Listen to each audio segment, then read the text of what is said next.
A man visits the orphanage where his late wife grew up and organizes workshops until a girl changes everything. Jonathan Mitchell had everything, a successful career and a great love, until a tragic accident changed his life forever. Years later, trying to heal his wounds, he finds solace in an orphanage through sweet Emily, a mysterious girl who awakens an inexplicable connection. Jonathan Mitchell was a successful businessman. As an executive at a renowned tech company, he was accustomed to strategic decisions, complex problems, and exhausting days. But behind the impeccable executive, there was a part of his life that few knew about, the orphanage where his late wife, Sarah, had grown up. It was in that place, amidst the laughter of children and the simple hallways, that Jonathan found solace for his own pain. 5 years had passed since Sarah had died in a tragic car accident. She was 8 months pregnant when a truck veered into their lane, shattering Jonathan's dreams. The loss of his wife and unborn daughter had destroyed him emotionally. For months, he plunged into a darkness from which there seemed no escape. Grief settled deep within, and Jonathan isolated himself, distancing from everyone, including his closest colleagues and friends. Sarah was the light of Jonathan's life. She brought joy wherever she went, and the orphanage where she grew up was a special place for her. She always spoke fondly of her childhood memories, the piano lessons she took with a caring caregiver, and how music helped her through tough times. For Sarah, the orphanage was more than a shelter, it was her home. After her death, Jonathan felt the need to continue Sarah's legacy. He began visiting the orphanage regularly, bringing joy to the children with parties, music workshops, and donations. It was his way of honoring her memory and keeping alive what she had loved. On that day, the orphanage was buzzing with preparations for the Halloween party. Jonathan walked through the halls, greeting the children who were excited about their costumes. He paused for a moment, taking in the lights and colorful decorations, feeling a warm wave as he saw the children smiling. Even though his personal life was marked by loss, the orphanage was his point of reconnection with what he could still offer the world. As he supervised the last details of the party, his eyes caught a different scene, a small girl sitting alone in a corner, clutching a worn-out doll.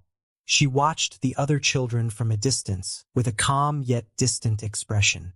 Jonathan approached slowly, his paternal instincts stirred by the scene. "Hi," he said, kneeling to the girl's level. "My name is Jonathan.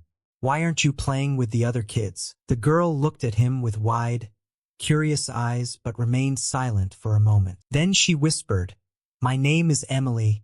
"Hi, Emily," Jonathan smiled, trying to make her feel more comfortable. "Do you like music?"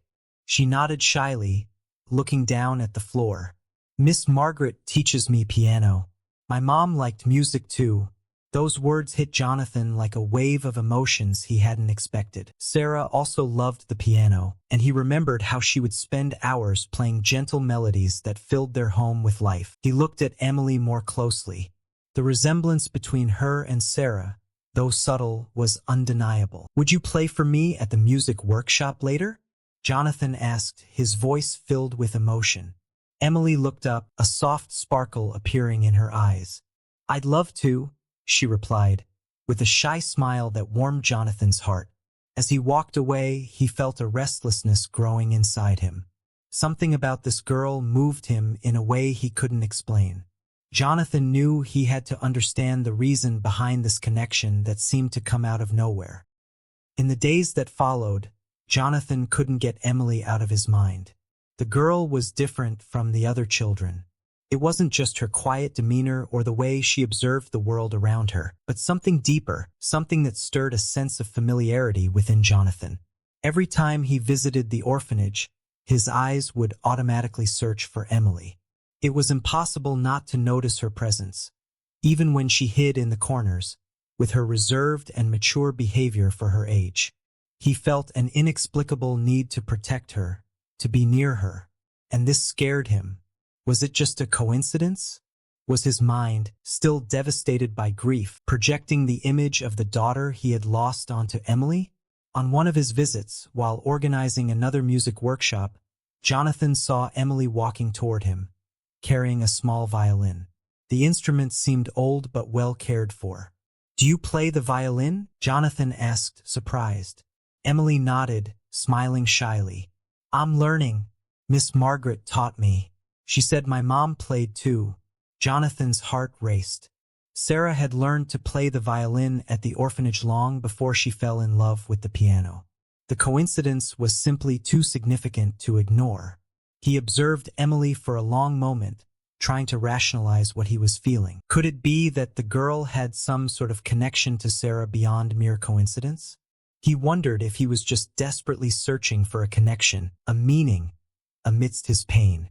The interactions between Jonathan and Emily became more frequent. He found her more and more often, always with a sense that something deeper was happening. She seemed to trust him, something he rarely saw in the other children. When they played music together, Jonathan felt as if time stopped, and a sense of calm enveloped him, one he hadn't felt since Sarah's death. One afternoon, as Emily played a soft melody on the violin, Jonathan sat beside her and closed his eyes, letting himself be immersed in the memories. Emily's music transported him back to the days when Sarah filled their home with sound, laughter, and love. "Jonathan," Emily's voice brought him back to reality. "Yes," he replied, opening his eyes and looking at the girl. "Do you think I look like my mother?" Emily's question hit Jonathan unexpectedly. How could he answer that? There was something in her, undoubtedly, that reminded him of Sarah, not just physically, but in the way she was acted and played. He swallowed hard, thinking about how to choose the right words. "Yes, Emily," he said, his voice soft and honest. "You look a lot like her." The answer seemed to bring a sense of peace to Emily, who just nodded, smiling gently.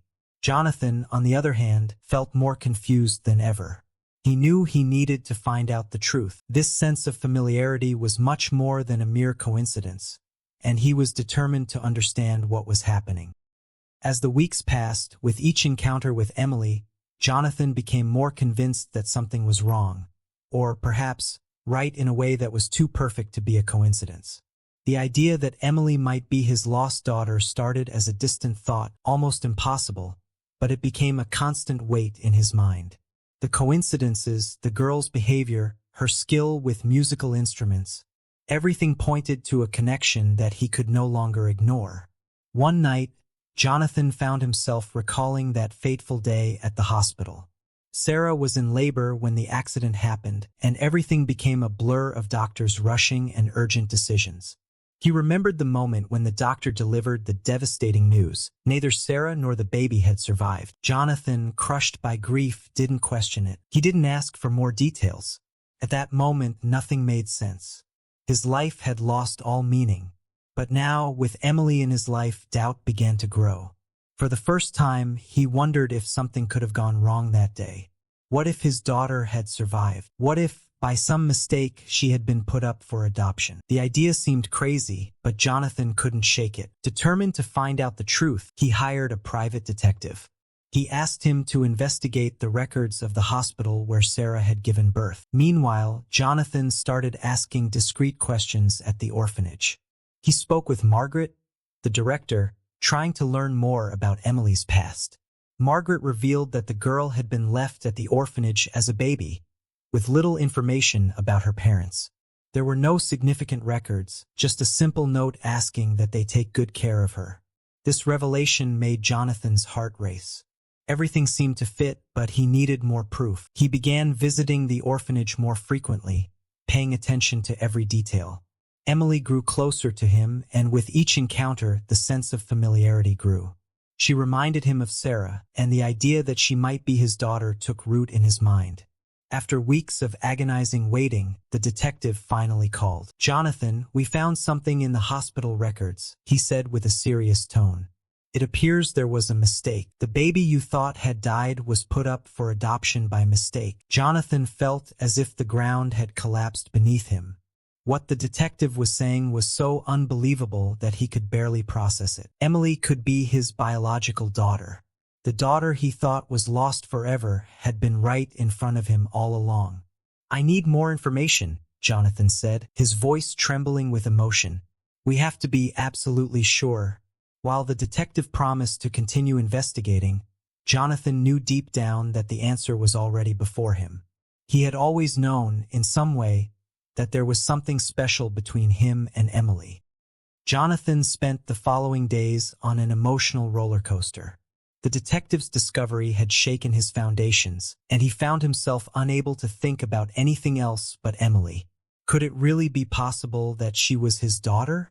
He knew he needed confirmation, something concrete, before revealing anything to Emily or the orphanage.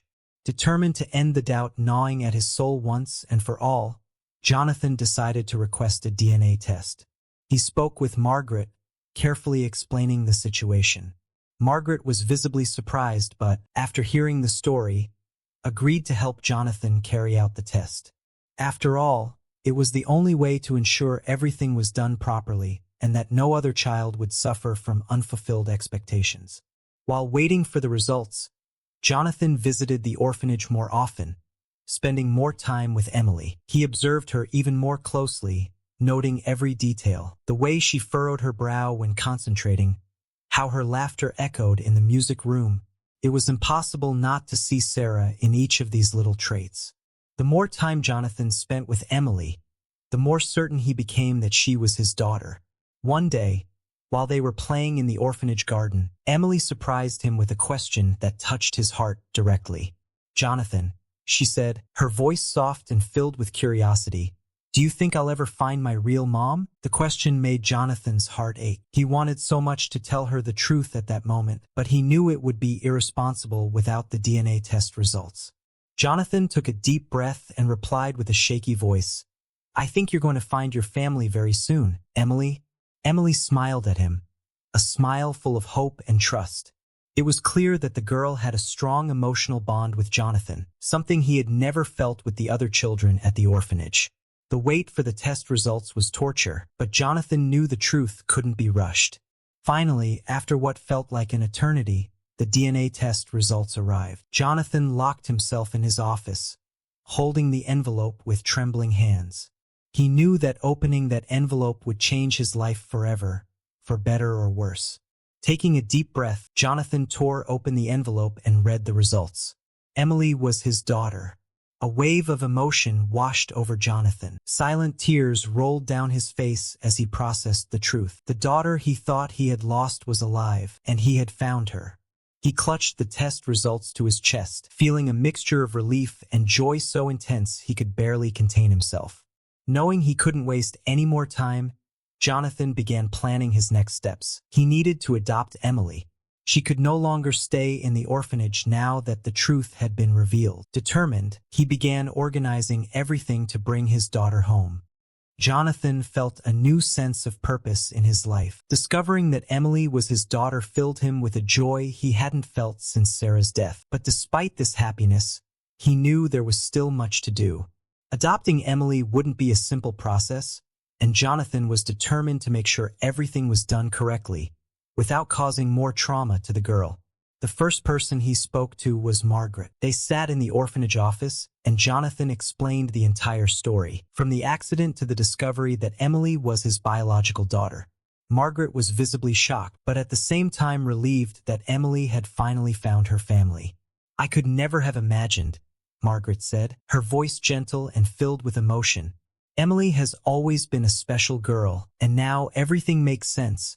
Jonathan nodded, still processing the whirlwind of emotions inside him. "I want to adopt her, Margaret. I want to give her the life Sarah dreamed of for our daughter. We'll do everything we can to make that happen," Margaret replied, placing her hand over Jonathan's in a gesture of comfort. "It will be a process, but I'll support you every step of the way." With Margaret's support, Jonathan began gathering all the necessary documentation for the adoption. He knew the process could be long, but he was willing to face any challenge to bring Emily home. The orphanage had already become a part of his life, but now it was about to become even more important, with the official formation of his family. During this time, Jonathan decided he needed to tell Emily the truth. She deserved to know who he was and what their real connection was. He chose a sunny day, when they were together in the orphanage garden, to finally reveal the secret. "Emily," he said, sitting beside her and holding her small hand gently, "I need to tell you something very important." Emily looked at him, curious but unafraid. She had always trusted Jonathan in a way she couldn't quite explain. "What is it, Jonathan?" He took a deep breath, trying to control the emotions threatening to overwhelm him. "You know how you always ask me about your mother? About your family?" Emily nodded, her eyes fixed on him. "Well, you've already found your family," Jonathan said, his voice filled with emotion. "I'm your father, Emily. And your mother was Sarah, the woman I loved more than anything in this world." Emily was silent for a few seconds, processing what she had just heard. Her eyes filled with tears, but there was no sadness on her face. Instead, there was a serene calm, as if she had known the truth all along. "I knew," she whispered, her voice soft. "I always knew you were my dad." Jonathan couldn't hold back his tears. He hugged Emily tightly, feeling the warmth of his daughter's embrace, something he never thought he would experience. It was a moment of redemption, of healing, and Jonathan knew that from that moment on, nothing would ever separate them again. With the truth revealed and the adoption process underway, Jonathan felt as though his life was finally back on track. He had found his daughter, and now he was determined to build a new life with her. But as the adoption process moved forward, he also realized that his relationship with Jennifer, one of the orphanage caregivers, was becoming deeper. Jennifer had always been by Jonathan's side throughout the investigation process and during the most challenging stages of the discovery. She was a kind woman, always willing to help and listen, and her presence had become a pillar of support for Jonathan. What began as a friendship turned into something more over the months. Jonathan found himself thinking of Jennifer more often, and each smile she gave him made his heart beat faster. "You have been such a great help," Jonathan said one afternoon, as they walked together through the orphanage gardens. "I don't know what I would have done without you, Jennifer." Jennifer smiled, blushing slightly. "I just want to see you and Emily happy. Ever since you found each other, I knew there was something special between you." Jonathan nodded, thoughtful. "I never thought I could love again, after Sarah, but now, with Emily and with you around, I feel like there's a new chance for me." Jennifer stopped, looking deeply into Jonathan's eyes. "Jonathan, love is never a replacement. It's an addition, something that grows and transforms. Sarah will always be a part of you, but that doesn't mean you can't find happiness again." Those words touched Jonathan deeply. He knew Jennifer was right, and in that moment, something inside him was released. He was ready to move forward, to love again, and to build a new life with Emily, and, perhaps, with Jennifer by his side. Months later, the adoption process for Emily was finalized. Jonathan was nervous on the day of the hearing, but Margaret and Jennifer were by his side, offering support. Emily, dressed in a blue dress chosen by Jennifer, was radiant. When the judge declared the adoption official, Jonathan could barely hold back his tears. He had lost so much, but now he was gaining everything back. After the adoption ceremony, Jonathan made an important decision. He wanted Jennifer to be a significant part of his life. In a simple dinner, surrounded by Emily and their closest friends, Jonathan proposed to Jennifer. She accepted, tearfully, and a few months later, they married in an intimate ceremony, held at the very orphanage where so many of their memories were kept. Emily, now officially part of a complete family, watched the ceremony with a smile on her face, knowing that she finally had a home, a family, and a future full of love. Jonathan, who had lost so much, now had it all back. He found his daughter, rebuilt his life, and discovered a new love. The orphanage, which had once been a symbol of painful memories, now became a symbol of rebirth and hope. Jonathan, Emily, and Jennifer began their new life together, ready to face the future with gratitude and love.